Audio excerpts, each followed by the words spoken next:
러시아와 우크라이나의 전쟁이 시작된 지 벌써 1년이 다 되어 갑니다. 뉴스에 나오는 전쟁의 처참함을 보면 정말 마음이 안타깝습니다.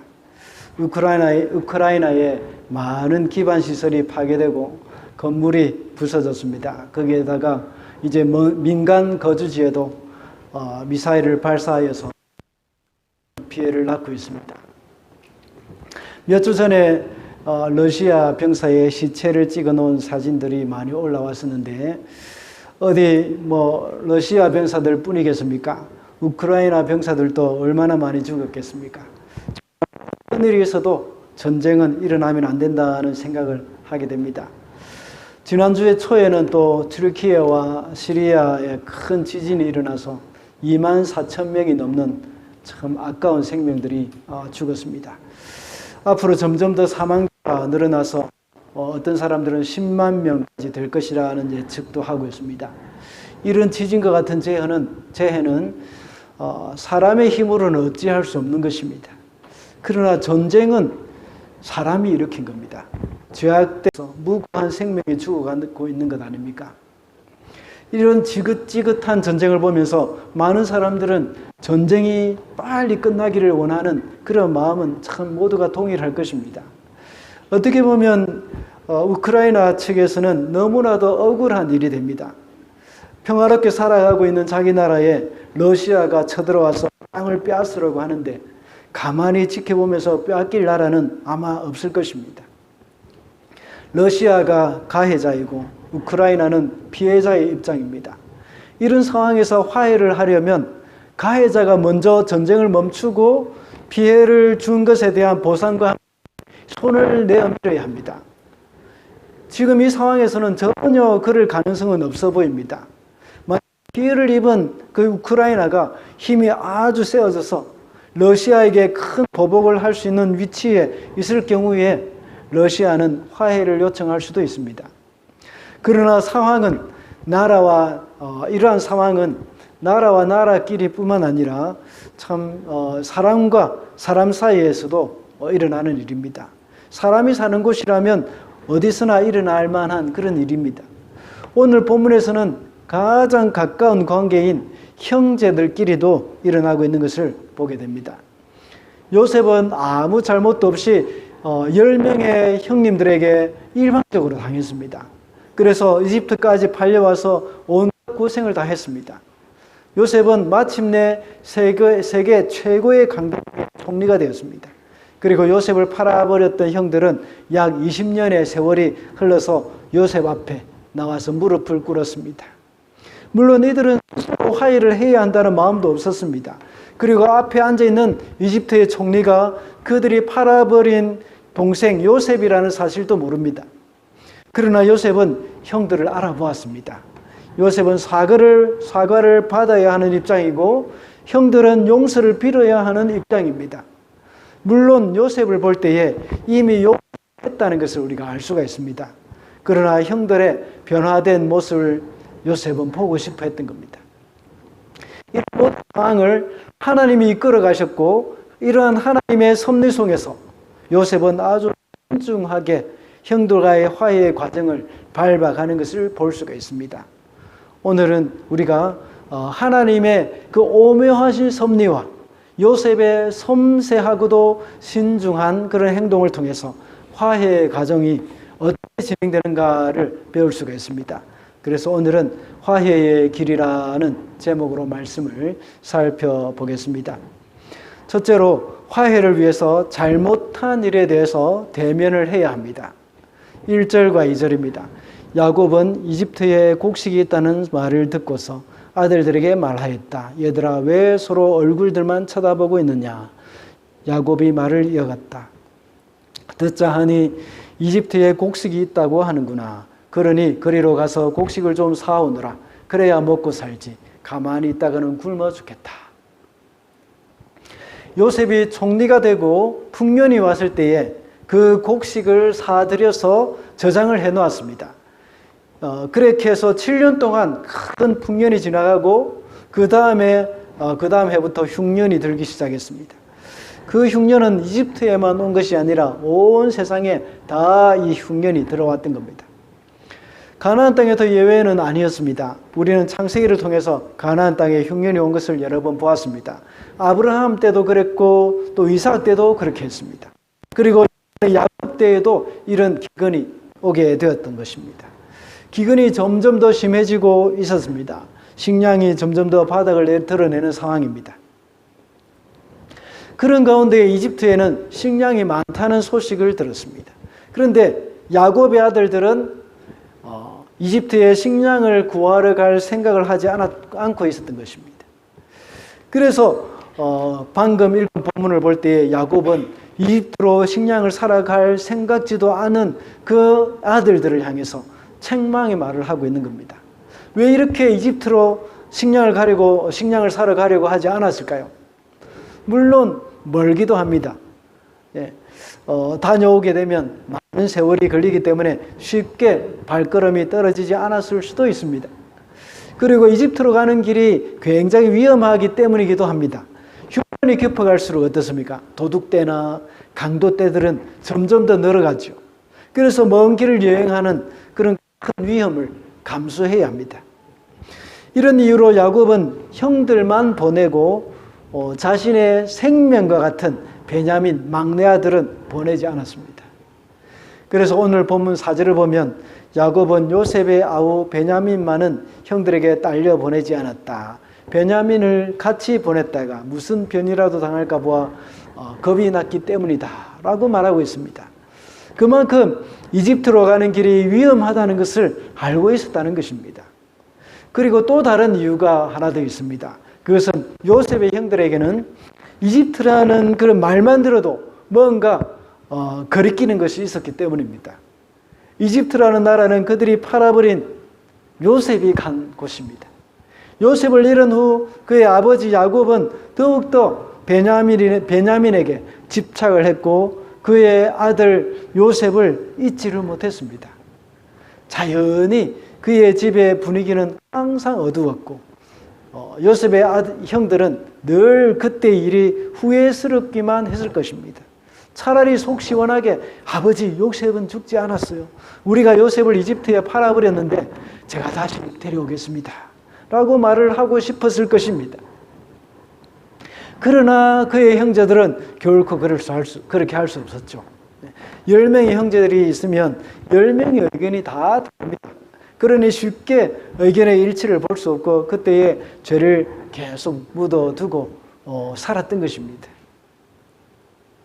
사람 안에는 나쁜 기억이나 죄의식은 아무리 세월이 흘러도 쉽게 없어지지 않습니다. 그들이 요셉을 팔아버린 지가 20년이 흘렀지만 그들의 마음속에는 그 죄의 기억이 쉽게 없어지지 않고 남아 있었습니다. 그들의 죄의식은 아버지의 깊은 슬픔을 볼 때 더욱더 깊어졌던 것입니다. 누군가가 이집트라는 말만 해도 식은땀이 흐를 정도였을 것입니다. 그래서 그들에게는 요셉에게 이 첩자라는 오해를 받았을 때에 이렇게 큰 어려움에 빠져 있으면서 자기들은 요셉을 팔았던 그때 일을 떠올리게 되는 겁니다. 오늘 본문 21절의 말씀을 제가 읽어보겠습니다. 그들이 서로 말하였다. 그렇다. 아우의 분명하다. 아우가 우리에게 살려달라고 애원할 때에 그가 그렇게 괴로워하는 것을 보면서도 우리가 아우의 애원을 들어주지 않은 것 때문에 우리가 이제 이런 괴로움을 당하는구나 하고 말했습니다. 이 말을 하는 것을 보면서 우리는 그 요셉을 팔아버린 일로 그의 형들이 그동안 얼마나 마음에 가책을 받고 있었다는 것을 알 수가 있습니다. 죄는 무조건 묻어버린다고 해서 없어지는 것이 아닙니다. 그 죄에 대해서 본인 스스로가 알고 있습니다. 그리고 무엇보다도 하나님이 그것을 알고 있습니다. 그러므로 죄는 세월이 흐른다고 해서 결코 없어지지 않는 것입니다. 죄는 사람에게 잘못했다고 해서 그 사람에게뿐만 아니라 사람에게만 용서를 구해서는 안 됩니다. 하나님께 잘못한 것도 됩니다. 누군가를 죽였다고 한다면 그 사람에 대한 죄일 뿐만 아니라 하나님의 형상인 그 사람에게 생명을 주신 하나님께 대한 범죄이기도 합니다. 그리고 누군가의 물건을 빼앗거나 훔친 것은 그 사람에게만 죄를 짓는 것이 아니라 그 사람에게 소유권을 주신 하나님께 죄를 짓는 것이라고도 볼 수 있습니다. 그러므로 우리가 지은 죄를 해결하기 위해서는 사람과 하나님께 같이 이 문제를 해결해야 합니다. 율법에 보면 죄를 지은 사람은 하나님께 속죄의 죄를 드려야 합니다. 그리고 피해를 입은 사람에게 하나님이 정해주신 만큼의 보상을 해야 합니다. 제가 잘 아는 선교단체의 한 간사님 이야기입니다. 그분은 어릴 때 가난해서 이웃집에 계란을 훔친 적이 있습니다. 나중에 어른이 되어서 예수님을 인격적으로 만난 후에 그 일이 기억이 났던 겁니다. 그래서 죄책감으로 참 괴로워하다가 결심을 했습니다. 그 이웃집 아주머니의 주소를 수소문해서 알아냈고 실제로 거기에 살고 있다는 것을 확인했습니다. 그리고 계란을 훔치긴 했지만 계란 대신에 닭을 한 마리 사서 그 아주머니에게 가져갔습니다. 그리고 자초지종을 말하면서 그때 어린 시절에 그 잘못을 용서 빌었다고 했습니다. 그 일을 실행에 옮기기까지 그 안에서는 말할 수 없는 갈등이 있었습니다. 얼마나 부끄러웠겠습니까? 자신의 자존심을 다 내려놔야 합니다. 그리고 용기가 있어야 합니다. 그 일을 실행하기까지 자신을 깨뜨려야 하는 그 과정이 있습니다. 하나님 앞에 자신의 자존심을 깨뜨리고 자아를 죽이는 그 과정이 필요합니다. 이런 사람이 바로 십자가를 거친 사람이 되는 겁니다. 이럴 때 자아가 죽는 경험을 하게 되는 것입니다. 그렇게 한 후에 같은 죄를 또다시 지을 수 있을까요? 결코 그럴 수 없을 것입니다. 그런 과정을 거친 사람들은 죄를 미워하게 되어 있습니다. 그렇게 할 때에 진정한 화해가 시작이 되는 겁니다. 성도는 자신이 저지른 잘못을 묻어둔다고 해서 그 죄가 없어지는 것이 아니라는 것을 기억해야 합니다. 피한다고 해서 만나지 않을 수 있는 것이 아닙니다. 화해를 위해서는 자신의 잘못에 대해서 피하지 않고 대면해서 해결을 해 나가야 하는 겁니다. 둘째로 화해를 위해서 상대방의 입장에서 다시 돌이켜 보아야 합니다. 21절 말씀입니다. 그들이 서로 말하였다. 그렇다. 아우의 일로 벌을 받는 것이 분명하다. 아우가 우리에게 살려달라고 애원할 때에 그가 그렇게 괴로워하는 것을 보면서도 우리가 아우의 애원을 들어주지 않은 것 때문에 우리가 이제 이런 괴로움을 당하는구나. 요셉의 형들은 이집트에 도착했습니다. 형들은 못 알아봤지만 요셉은 그 형들을 다 알아보았습니다. 그래서 요셉은 모른 척하고 형들에게 왜 왔는지 물었습니다. 그리고 요셉은 자기가 어릴 때 꾼 그 꿈을 기억하고 형들에게 이제 여러 가지 이렇게 사건을 일으키기 시작합니다. 먼저 형들을 첩자라고 말을 합니다. 그들이 아무리 아니라고 해도 요셉은 듣지 않고 막내 아우를 데려올 때까지 감옥에 가두게 했습니다. 이렇게 해서 요셉의 형들은 첩자라는 오해를 받고 감옥에 사흘 동안 갇혀 있었습니다. 요셉이 자신의 형들에게 여전히 자기 자신을 드러내지 않았던 것은 형들이 어느 정도 변화가 되었는지 얼마나 달라졌는지 이것을 보고 싶어하는 그런 마음이 있었기 때문입니다. 그러는 동안 요셉의 형들은 과거에 자신들이 요셉에게 저지른 일들을 떠올랐음을 우리가 알 수가 있습니다. 그래서 3일간의 억울한 감옥살이를 하는 동안 그들은 마침내 과거의 잘못을 되돌아보게 되었습니다. 아무 잘못 없이 억울하게 팔려갔던 요셉의 처지를 생각하는 그 시간이 되었던 것입니다. 팔려가면서 살려달라고 애원하는 요셉의 모습이 생각이 나면서 자신들의 처지와 오버랩이 되었던 겁니다. 그때에 그 아우의 애원을 들어주지 않은 것 때문에 이렇게 괴로움을 당하고 있다고 생각하고 있었습니다. 이들은 지금 와서 요셉에게 행한 그 나쁜 일에 대해서 그때 요셉의 심정이 이랬겠구나 하고 생각을 하게 되었던 겁니다. 그때에 사람들은 통역을 세워서 말을 하고 있었기 때문에 총리인 요셉이 형제들끼리 말을 하는 그 말을 알아듣지 못할 것이라고 생각을 했던 겁니다. 그러나 요셉은 형들이 대화하는 것들을 다 알아듣고 있었죠. 요셉은 그때 감정이 북받쳐 올라왔습니다. 그래서 잠시 들어가서 울고 나왔습니다. 요셉은 형들의 이런 모습을 보면서 과거에 자신을 팔아버린 것에 대해서 어느 정도 뉘우치고 있다는 것을 알게 된 것입니다. 물론 처음부터 요셉은 형들에게 복수하고자 하는 마음은 없었습니다. 이미 형들을 용서했습니다. 그렇지만 중요한 것은 아버지와 가족들을 다 이곳에 오게 하는 것이었습니다. 우리가 화해하는 것도 역시 상대방의 입장에서 그때 일을 돌이켜볼 때에 서로의 마음이 열리게 되고 화해의 길이 열립니다. 누구나 자신이 억울하다는 생각만 한다면 화해의 길이 열리지 않지만 상대방의 입장에서 생각해 볼 때 상대방에 대한 마음이 우리에게는 열리기 시작하는 겁니다. 우리가 관계에서 화해를 하지 못하는 이유는 상대방의 입장에서 생각하기보다는 나의 입장만 생각을 하기 때문입니다. 그래서 나만 손해보는 것 같고 나만 억울하다는 그런 생각이 듭니다. 요셉의 형들도 늘 그런 마음이 있었습니다. 요셉과 함께 있을 때에 요셉 때문에 항상 자기들만 손해보고 있다는 그런 억울한 그런 생각만 늘 가지고 있었을 것입니다. 아버지는 늘 요셉만 좋아했고 요셉에게는 일도 시키지 않았습니다. 그리고 아주 화려한 옷을 요셉을 위해서만 지어 입혔습니다. 더군다나 자기들이 행하는 잘못한 일도 요셉이 아버지에게 다 이야기해 버렸습니다.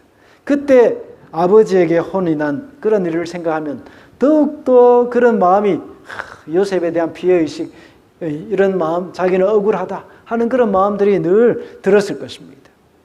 자기들이 도단에 양을 치러 갔을 때에 요셉이 형들을 보러 올 때도 형들은 저놈이 또 우리를 감시하러 오는구나 하는 생각을 했을지도 모릅니다. 그래서 요셉은 항상 형들의 공공의 적이었습니다. 무슨 일만 생기면 요셉 때문이라는 생각이 자동적으로 생겨나는 겁니다. 죄성을 가진 우리는 항상 어떤 사건이 벌어지면 누구 때문인지 생각을 합니다. 그래서 아담도 역시 선악과를 따먹은 후에 하나님께 들켰을 때에 자기 아내인 하와 때문이라고 생각을 했습니다. 그리고 하와는 뱀 때문이라고 생각했습니다.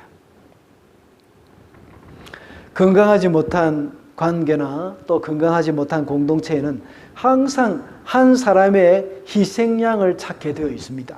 공공의 적을 만들려고 합니다. 우리는 이런 죄악된 성품이 우리에게 있다는 것을 늘 인식하고 살아야 합니다. 그래야 우리의 고약한 그런 죄성, 죄된 마음들, 이것을 고칠 수가 있습니다. 항상 자기 중심적으로만 살게 되면 이렇게 다툼과 원망이 생기기 마련입니다. 그러나 상대방의 입장에서 생각하면 이해를 할 수 있게 됩니다. 요셉의 형들은 마침내 당신이 팔려가던 그때 당시에 요셉이 팔려가던 그 마음을 이해하게 되었던 것입니다. 그러니 요셉에게 미안한 마음이 생겼고 그 마음이 지금 총리로 앉아있는 요셉에게 그대로 전달이 되었습니다. 그래서 요셉은 참 북받쳐 오르는 감정을 이기지 못하고 울었던 것이죠. 이렇게 요셉의 형들은 마침내 그 당시 팔려가는 요셉의 입장을 생각하게 되었고 참 그렇게 함으로 말미암아 서로 간의 마음의 문이 열렸던 겁니다. 우리는 어떤 일이 일어나면 다른 사람의 입장에서 생각을 하는 그런 습관을 길러야 합니다. 그것이 화해의 길, 화평의 길로 가는 지름길이라고 할 수 있습니다. 마지막으로 화해를 위해 변화되지 않은 기지를 주님께 드려야 합니다. 24절과 25절입니다. 듣다 못한 요셉은 그들 앞에서 잠시 물러가서 울었다. 다시 돌아온 요셉은 그들과 말을 주고받다가 그들 가운데서 시몬을 끌어내어서 그들이 보는 앞에서 끈으로 묶었다. 요셉은 사람들을 시켜서 그들이 가지고 온 통에다가 곡식을 채우게 하고 각 사람이 낸 돈은 그 사람의 자루에 도로 넣게 하고 또 길에서 먹을 것은 따로 주게 하였다. 요셉이 시킨 대로 다 되었다. 요셉이 형들 중에 한 명을 붙잡아 두고 나머지는 다 돌려보내기로 했습니다. 그때 붙잡아 두기로 하는 한 사람의 이름은 시므온이었습니다. 그리고 나머지는 다 돌아가고 가족들에게 식량이 있게 해주었습니다. 그리고 나서 베냐민을 데려오라고 말을 합니다. 그런데 이 10명의 형들 중에 왜 시므온을 붙잡아 두었을까요?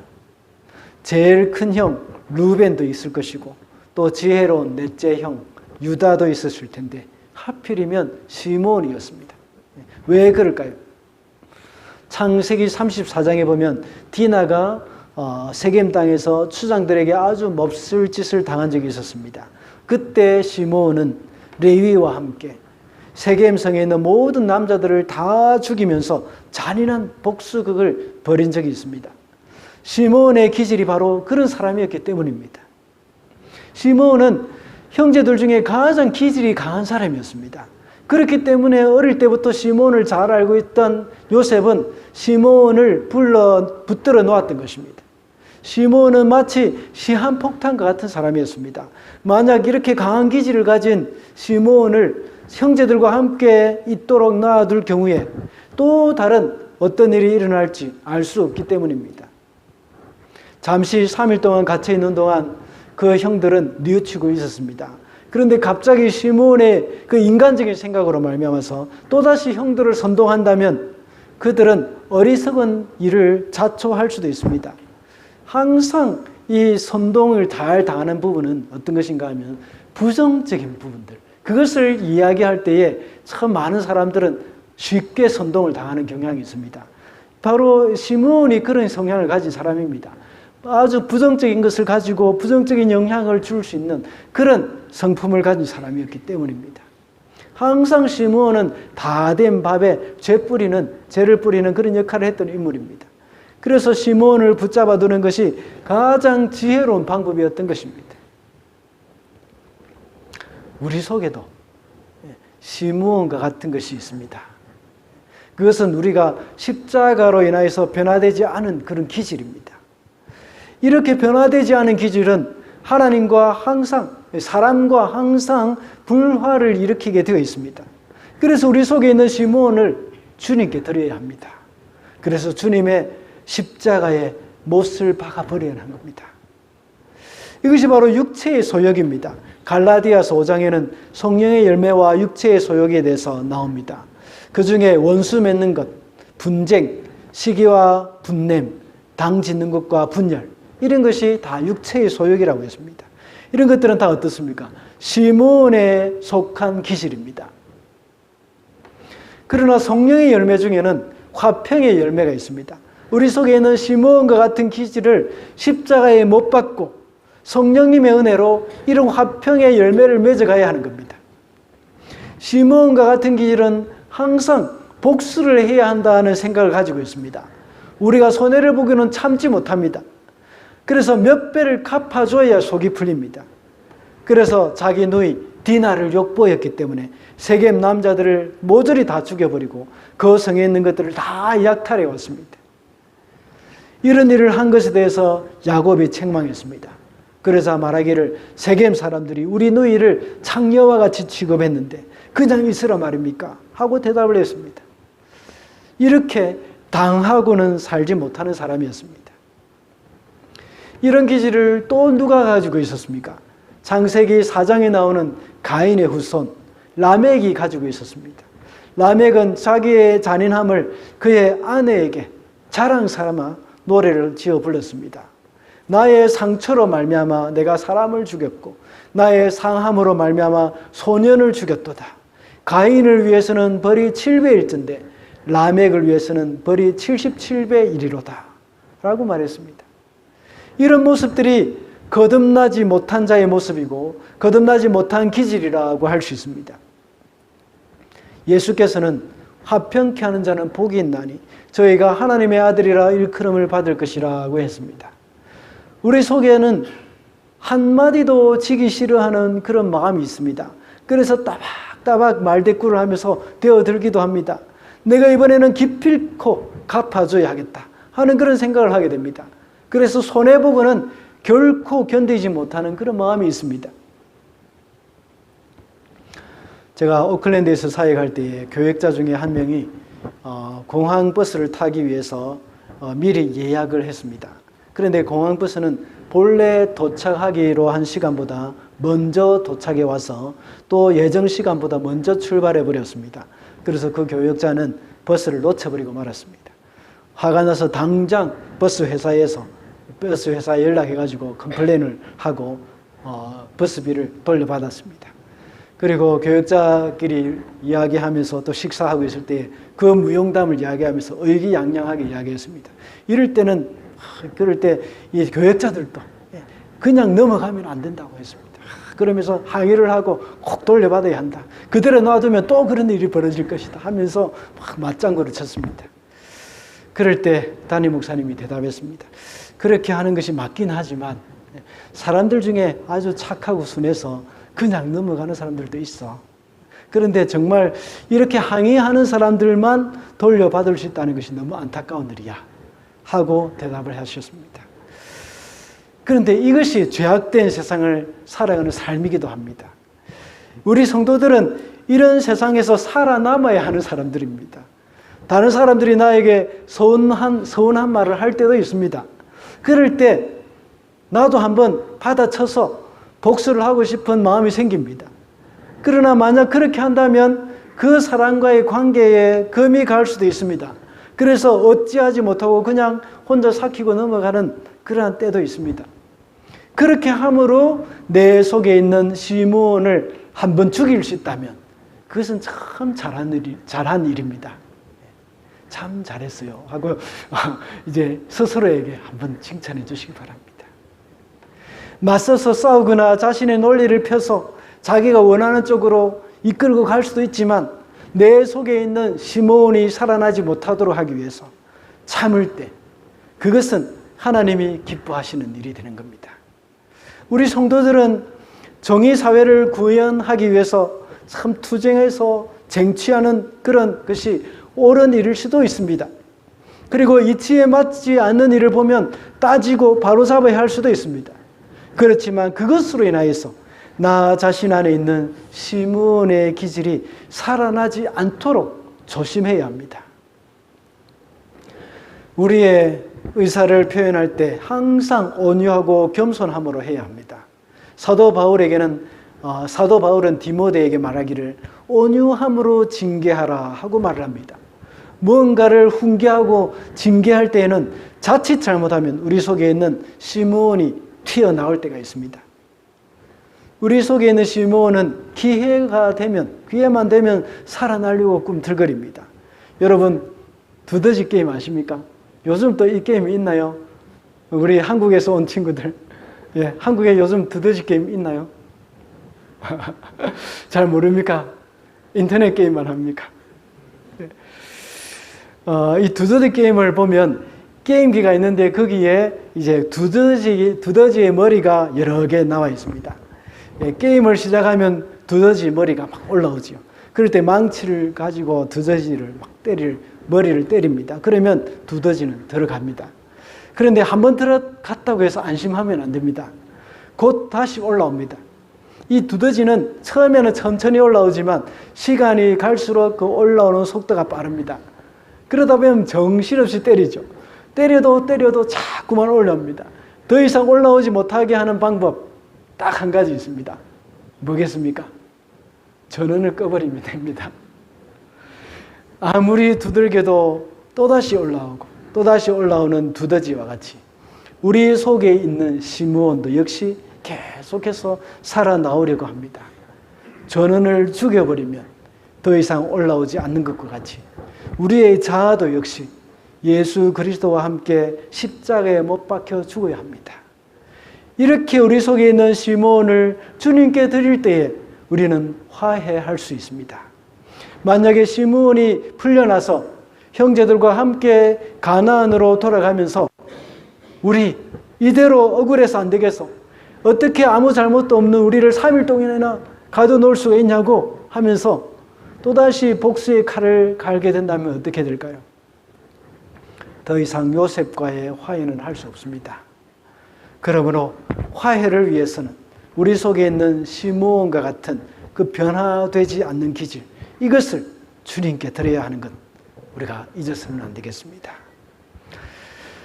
말씀을 맺겠습니다. 오늘은 화해의 길이라는 제목으로 말씀을 살펴봤습니다. 이 세상 살아갈 때에 화해할 일이 전혀 없으면 얼마나 좋겠습니까? 그렇지만 내가 아무리 잘못한 일이 없다고 하더라도 상대방이 잘못하는 경우도 있습니다. 내가 잘못을 하든지 상대방이 잘못을 하든지 우리는 먼저 화해를 하면서 살아야 합니다. 화해를 위해서는 과거의 잘못을 숨기거나 덮어버리지 말고 대면해야 한다고 했습니다. 그리고 화해를 위해서는 상대방의 입장에서 다시 돌이켜보며 그들의 마음을 이해하고 헤아려 줄 수 있어야 한다고 했습니다. 그리고 우리 속에 있는 시므온, 다시 말하자면 변화되지 않은 기질을 주님께 드려야 한다고 했습니다. 그래서 화해의 길을 걸으면서 하나님이 기뻐하시는 그 화평케 하는 자로 살아가는 저와 여러분이 되시기를 바랍니다. 기도하겠습니다.